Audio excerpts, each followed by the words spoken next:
Good evening. We interrupt this program with breaking news.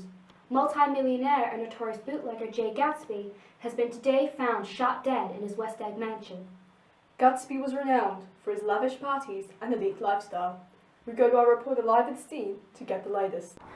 Behind me, all you see is the house of Jay Gatsby. Today, unusually silent, overshadowed by the death of its owner. Not even 50 yards away from his body, George Wilson lies dead in what appears to be a standoff between the two. The post-mortem is yet to be confirmed. However, it is evident that they both have suffered from a gunshot wound. Sources close to Gatsby talk of a love affair which may have contributed to the outburst of violence in this unusually peaceful and affluent community. We are joined now by Lucille, regular attendee of Gatsby's parties. I went to all of Gatsby's parties. Nobody knows how to throw parties like Gatsby. Thank you, Lucille. Back to you, Trevor. Thank you, Mary. At this moment in time, it's impossible for us to confirm any information on this case. However, we will keep you updated as it comes.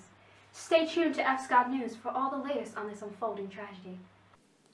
So we take a break from the drama of Gatsby's death right now to focus on female characters within The Great Gatsby. So one of the most important characters within The Great Gatsby in terms of its female counterparts is obviously Daisy. Daisy is the perfect woman of the time. She's reliant on Tom, and she's described as somewhat seductive by Nick. However, later on she's revealed as false and corrupt.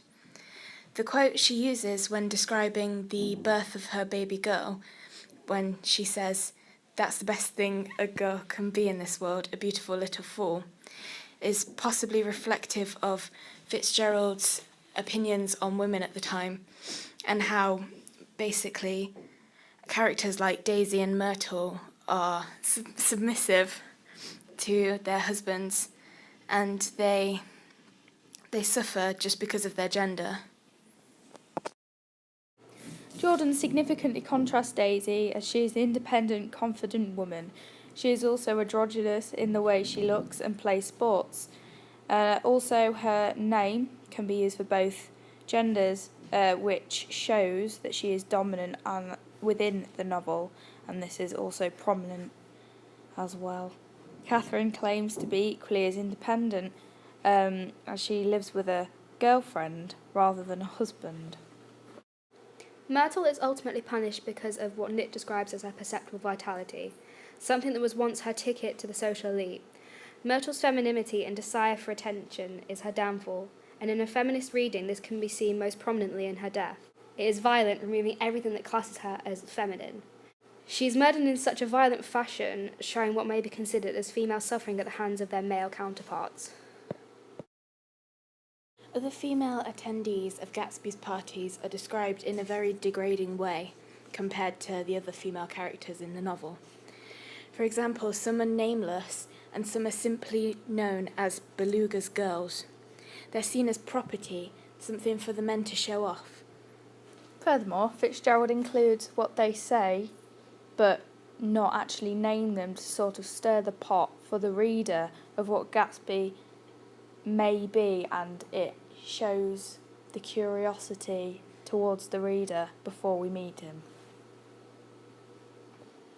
Fitzgerald presents the women as gossips, something which is a typically feminine pastime, so this again sort of reinforces that idea of females having one purpose: to spread rumours and lies about Gatsby, rather than actually having any sort of proper meaning or purpose behind their lives.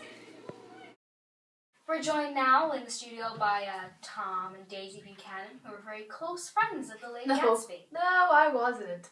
But surely you were. You were in this very tight-knit community, were you not? What sort of community? It was doing illegal business, which is bootlegging. He made millions and made his mansion from new money. What kind of person is that? His Oxford man type to try and fit in when actually he never went to Oxford at all. What a liar. I'm sure Daisy doesn't feel that way, do you? No, she wouldn't. You were rumoured to have a relationship with Gatsby.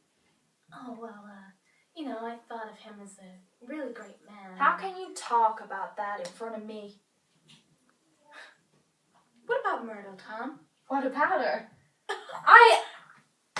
At least I said I love you. You had to choose between us. We are married. Tom, enough. Gatsby wanted me to tell him that I never loved him. And did you? I never said that, of Yes, course. you did. Tom! You almost did.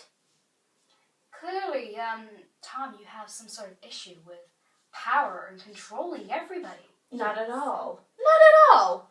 What about the Clearly, poor if I had girl? power over her, she wouldn't have gone off to Gatsby. What about the poor girl Myrtle? Maybe that was the reason she went. Not at all. Not at all. If she had a problem, she would have said something. She didn't say anything. Tom, you make me sick. We're going to talk about this at home. Well then, ladies and gentlemen, there's not much more to say about it. Back to you in the studio, Trevor. We're joined now by Nick Carraway and Jordan Baker, two good friends of Mr. Gatsby. So how did you know Gatsby?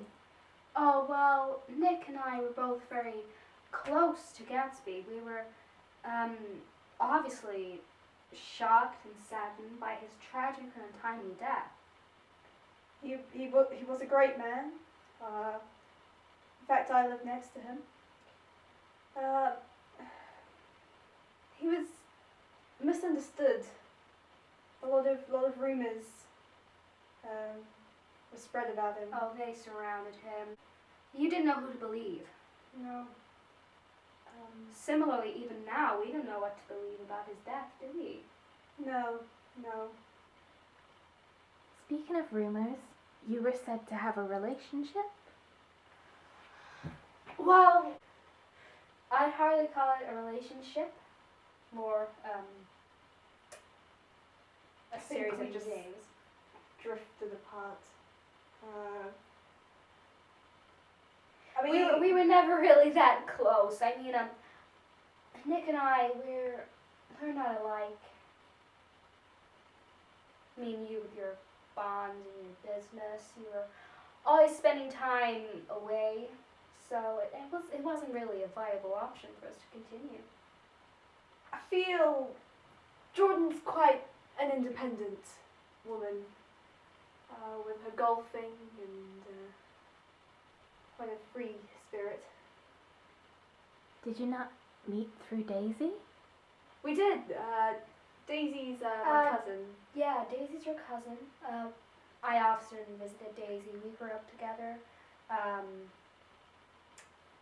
We met at D. Buchanan's house. Indeed, yeah. When I first moved to New York from the Midwest, we met for tea at Buchanan's house. We were in a white dress. Oh, it's nice that you remember. Anywho, is this interview not about Gatsby? Yeah, well, related to that, Daisy and Gatsby were also rumored to have a relationship.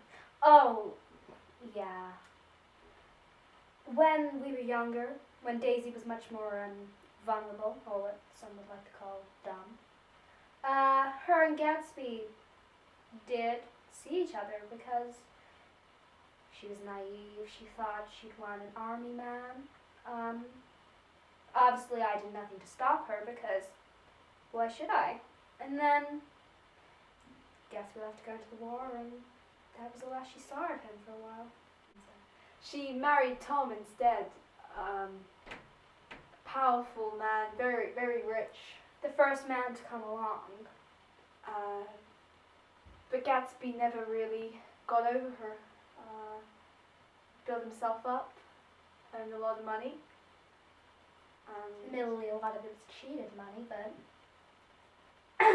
Nevertheless, he wanted to win her back, and look where it got us. So, thank you for joining us. Back to the studio.